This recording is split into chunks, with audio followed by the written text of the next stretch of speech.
नमस्कार दोस्तों। मैं मृत्युंजय आपका स्वागत करता हूं हमारे इस चैनल सटीक परामर्श में।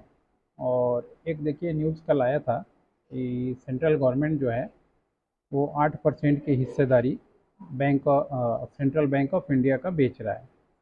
अब ये लगातार आपने इसको पहले और एक इसमें देखा था, आईडीबीआई में भी देखा था कि किस तरह से गवर्नमेंट जो है उसमें भी हिस्सेदारी बेची थी। तो इसका मतलब थोड़ा जानना आपके लिए ज़रूरी है कि ये क्या होता है और क्यों सरकारें इसको बेचती हैं, और इसको बेचने से सरकार को क्या फ़ायदा होता है और पब्लिक को क्या फ़ायदा होता है। क्योंकि मान लीजिए कोई भी चीज़ जब काम हो रहा है तो किसी न किसी को नुकसान या किसी भी न किसी को फ़ायदा होता है। मार्केट में अफवाह उड़ने लगता है कि सरकार अपनी संपत्ति बेच रही है, मगर ये असल में होता क्या है, ये एक OFS होता है। OFS यानी ऑफर फॉर सेल, जिसके तहत बाज़ार में जो गवर्नमेंट जिस कंपनी में अपना हिस्सेदारी बना के रखती है उसमें से कुछ अपना हिस्सा बेचती है। अब उसमें क्या है, इस बैंक में जो था सेंट्रल बैंक ऑफ इंडिया में लगभग 80% की हिस्सेदारी जो है गवर्नमेंट की थी।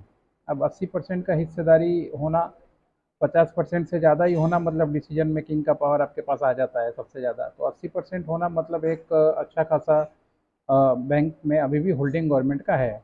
और इसमें से अगर 8% बेचता भी है तो भी गवर्नमेंट के पास अभी इनफ डिसीजन मेकिंग पावर है और सरकार उसमें पावर अपना दिखा सकती है, और ये कंट्रोल के बाहर चीज़ें नहीं है। अब ये जो है इसमें मार्केट में ये OFS होता क्या है और इसका शॉर्ट टर्म में इसका इम्पैक्ट क्या होता है। जब बाज़ार में एक साथ मान लीजिए बहुत सारा शेयर मार्केट में गवर्नमेंट बेच रही है।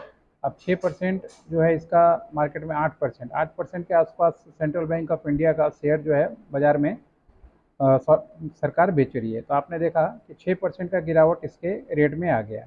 यानी हुआ क्या कि सरकार के पास मान लीजिए मार्केट में किसी चीज़ की सप्लाई आप बढ़ा दो, तो जब सप्लाई आप बढ़ा दोगे तो क्या होगा, सप्लाई ज़्यादा बढ़ जाने से जो है रेट उसका कम हो जाता है। ये कॉमन सा चीज़ है, मगर बहुत सारे लोग यहाँ पे गलती क्या करते हैं, जैसे ही मान लीजिए ये सब सिस्टम आता है खरीदने चले जाते हैं। तो जब सप्लाई ज़्यादा है आपके पास तब आप मत खरीदिए, जब डिमांड ज़्यादा हो बाज़ार में तब मान लीजिए खरीदिए। जब शॉर्टेज हो सामान का तब आप बेचिए, तो फिर आपको ज़्यादा फ़ायदा मिलेगा। अब इसमें हुआ क्या, जैसे ही OFS की खबर आई, शेयर क्या हुआ, 6% गिर गया। यानी पहले से जिनके पास था उनके पास मान लीजिए और भी गवर्नमेंट ने अपना मार्केट में सामान ला दिया तो खरीदार बढ़ गए, लिक्विडिटी बढ़ गया, वॉल्यूम बढ़ गया। बशर्ते क्या हुआ कि मार्केट में 6% ये स्टॉक जो है गिर गया। शायद 50 या 52 रुपये के बीच में बहुत टाइम तक ये अभी लीड कर रहा था।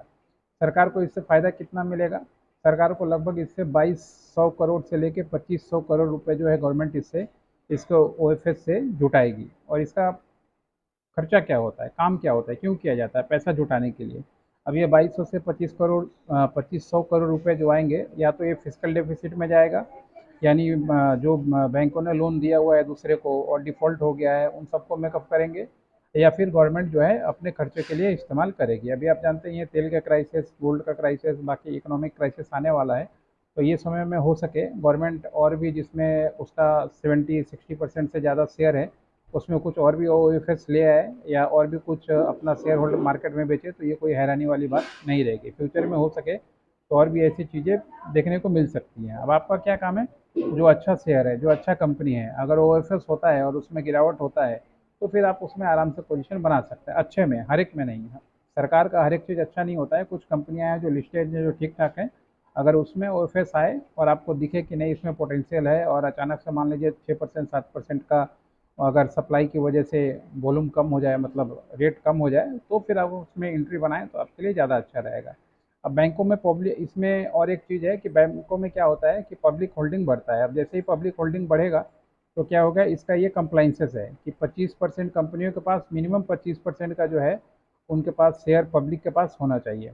तो इसमें क्या है, 80% गवर्नमेंट के पास था, तो गवर्नमेंट इसमें से अगर बेच रही है तो फिर वो कंप्लाइसेंस के अंडर में ही आता है। 25% मान लीजिए शेयर जो है ये पब्लिक को दे सकती है। अब ये लॉन्ग टर्म में जो है और भी ज़्यादा इनको फ़ायदा जो है होता है। इसमें क्या होगा, लिक्विडिटी बढ़ेगा, और जो फॉरेन इंस्टीट्यूशन है, इन्वेस्टर हैं, उनकी भी संख्या इसमें बढ़ती है। बहुत सारे लोग हैं जो गवर्नमेंट की चीज़ों में इंटरेस्टेड होते हैं, जैसे फॉरेन इंस्टीट्यूशन हो गया, या मान लीजिए DIA भी हो गया, लोकल DIA, जैसे LIC हो गया, SBI हो गया, या इंश्योरेंस कंपनी हो गई, जो एज ए DIA इंडिया में काम करते हैं, इन्वेस्टमेंट करते हैं, वो लोग भी इस सब चीज़ों का इंतजार करते रहते हैं ताकि मान लीजिए अपना सही टाइम पे निवेश कर पाए। म्यूचुअल फंड वाले भी हमेशा निवेश करते हैं क्योंकि उनके पास मंथली SIP आ रहा है। अब वो जाएंगे तो जहाँ कहाँ कहाँ जाएंगे, पैसा जब ले रहे हैं तो कहीं ना कहीं तो उनको लगाना पड़ेगा। तो वो लोग भी इन सब चीज़ों का इंतज़ार हमेशा करते रहते हैं। अब रिटेल इन्वेस्टर के लिए ये मौका है, ओएफएस रिटेल इन्वेस्टर को अक्सर डिस्काउंट मिल जाता है, और ये डिस्काउंट में मान लीजिए उनको फ़ायदा उठाना चाहिए। मगर हाँ, ये है कि आपको ये देखना पड़ेगा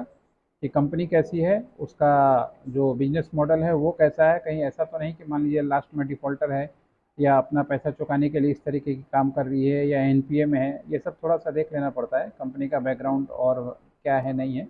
उसके बाद अगर ऐसी चीज़ों में काम करें तो अच्छा रहेगा। तो हम लोग का काम है चीज़ों के बारे में समझाना, आपको बताना।